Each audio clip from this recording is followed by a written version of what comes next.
Trump said every American should get $2,000 from the tariff money coming in. So when do you get your check? We'll talk about that in just a second, but listen to this first, because according to the reports, there's roughly by the year end of 2025 will be $300 billion in tariff money that comes into the U.S. Now, some people are suggesting it's a stupid idea for any American to get these $2,000 checks, and instead Trump should just throw them at the deficit of what we owe. They say right now the gross national debt of the United States surpassed $37 trillion.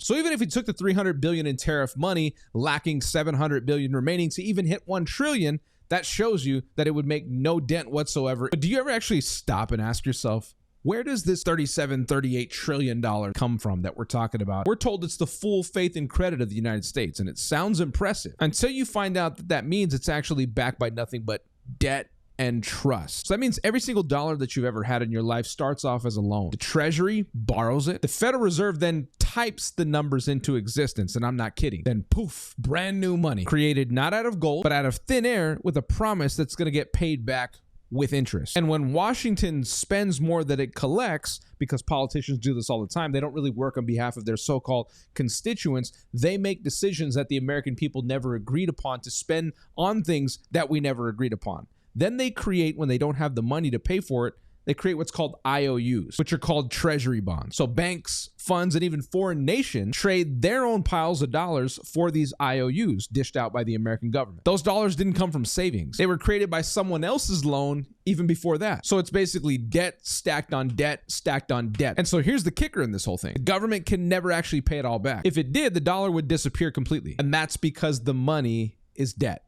Do you get it now? And that's why we live in this system that requires this perpetual borrowing to keep its lights on. And the bankers, they collect the interest. The politicians, they spend the principal. And then you and I, the taxpayer, guarantee both. Now, it wasn't always this way, because we once had money we can actually hold, right? Something that was backed by gold or silver. Now our money is all basically this digital entry on a balance sheet created by a keystroke, backed by only the faith that tomorrow somebody else will still believe it's actually worth something. And that's the secret of the fiat currency system. They don't print wealth. They print claims on your future. And every new dollar is a promise that you'll labor tomorrow for something the government spent today. And until we understand that fact, we're going to keep playing this same game. We're going to be talking about 15-year auto loans and 50-year mortgages, working harder, falling deeper, while the people who print the chips keep counting all the winnings and giving you and I none. And that's why I firmly believe in what the Declaration of Independence says, that when any government becomes destructive to these ends, it is the right of the people to abolish and institute new